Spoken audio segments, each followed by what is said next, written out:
సత్యశోధని భారత్ పరివార్ మీ అందరికీ తెలుసు. నేను ఎంతో ఎఫర్ట్ పెట్టి ఈరోజు 1 year పూర్తి తీసుకురావడానికి ఎన్నో కష్టపడ్డా. దాంట్లో నాకు ఎంతో ఎంతో ఎంతో సపోర్ట్ ఇచ్చిన ఆ శివయ్య అయితే మనిషి రూపాన ఉన్నటువంటి ఈ శంకర్జీ నమస్తే. సో మా ఛానల్ 1 year పూర్తి చేసుకొని 2nd yearలోకి అడుగు పెడుతుంది. మీ యొక్క బ్లెస్సింగ్స్ కోసం మళ్ళీ మీ మనసులో మాట తెలియజేయడానికి మళ్ళీ మీ ముందుకు వచ్చాను. అందరికీ నమస్తే.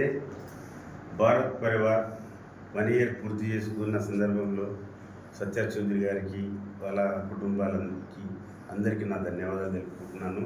మీరు కూడా ఈ ఛానల్ను బాగా చూసి ఆనందించి అందరికీ చెప్పి ఈ ఛానల్ బాగా పనిచేస్తుందని చెప్పి చేస్తే చాలా బాగుంటుందని అందరికీ కోరుకుంటున్నాను. సత్య చౌదరి గారు చాలా కష్టపడి 1 year పూర్తి చేసుకున్నందుకు మళ్ళొక్కసారి ఆయనకు ధన్యవాదాలు. ఇంకో ఛానల్ దేవాలని కూడా కోరుకుంటున్నాను నెక్స్ట్ ఇయర్ వరకు. Thank you very much. Thank you. అంటే నేను మీ అందరి ఆదరణతోటి చిన్న చిన్న ఏమంటారంటే ఇప్పుడిప్పుడే ప్రాణం పోసుకుంటున్నాను నా ఛానల్ 1 year పూర్తి అవ్వడానికి.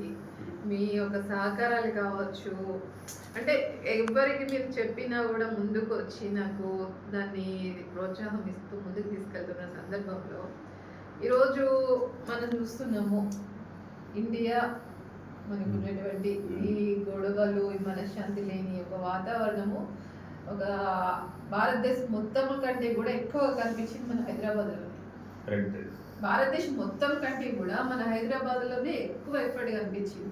ఈరోజు ఏదైతే మనకి యుద్ధం కావచ్చు, ఇండియా పాకిస్తాన్ కావచ్చు, ఈరోజు ఏదైతే కాశ్మీర్లో జరుగుతున్న అల్లర్లు కావచ్చు, అంటే ఇవన్నీ కూడా మనం చూస్తుంటే శంకర్ గారు మళ్ళీ ఓల్డ్ సిటీలో పాత రోజులు ఏమైనా ముందుకు రాబోతున్నాయా అంటే మనం ఒకసారి చూసాము.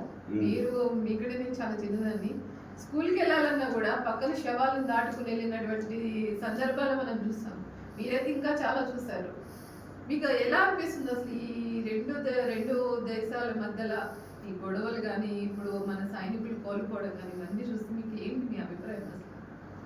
అసలు చెప్పాలంటే మోడీ గారు ఆయన తీసుకున్న నిర్ణయం చాలా మంచిది. మనం అనుకోకుండానే సాధించినాము. వాళ్ళని ఏం చేయాలో చేసేసారు. ముస్లింలు కూడా మనకు సపోర్ట్ చేసారు. ఎందుకంటే మోడీ గారి ముఖం చూసి వాళ్ళు కూడా జై భారత్ అని వాళ్ళు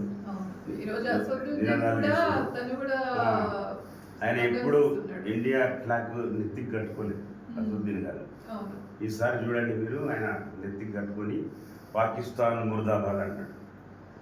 అంటే మనం అందరం ఒకటైనట్టే కదా. గొడవలు అనేది కావే కావు, జ్ఞాపకం పెట్టుకోండి. మీరు ఏం భయపడవలసిన అవసరం లేదు. ఎవరు కూడా భయపడకూడదు. ఎందుకంటే అందరం కలిసిమెలిసి ఉంటేనే మనం సాధించగలం ఏదైనా. కానీ ఎప్పుడు ముస్లింలు మీరు, హిందువులు మేము అని చెప్పి కూడా అనకూడదు. ఉంటారు, అందరు మంచి వాళ్ళు ఉంటారు, అందరు చెడ్డలు ఉంటారు. అది నేను చెప్పాను. నా దగ్గర ఉన్న పిల్లలు 3 ముస్లిం పిల్లలే ఉన్నారు. మరి నేనంటే పట్టిస్తారు వాళ్ళు. పొద్దురాట నా ఎంబడి వస్తారు. అంటే ముస్లింలు అందరూ దొంగలే కాదు కదా. అలా కొంతమంది పోదినా కొడుకులు ఉంటారు, అందరినీ బదనాం చేస్తారు. మన దాంట్లో కూడా అట్లా కంపల్సరీ.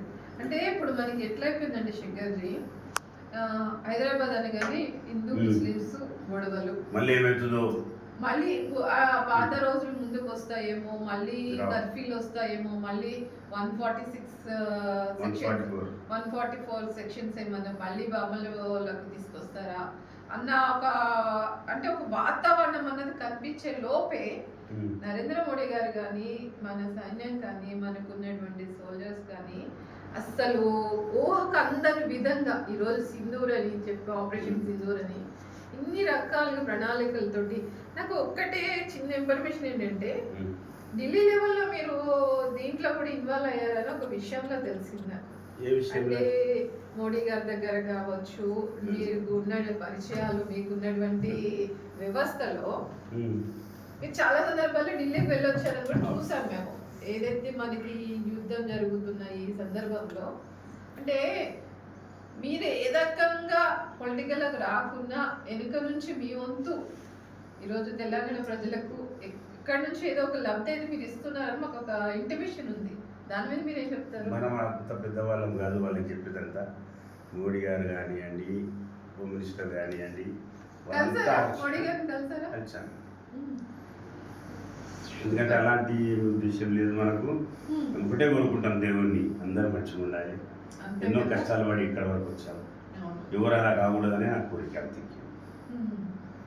సో అంటే మీరు ఓవరాల్ గా అయితే చాలా క్లుప్తంగా చాలా చాకచక్యంగా తప్పించుకోవడానికి అయితే అనిపిస్తుంది నాకు ఈ మాటలు అలాంటిది ఏం లేదు. చూసారు కదా అంటే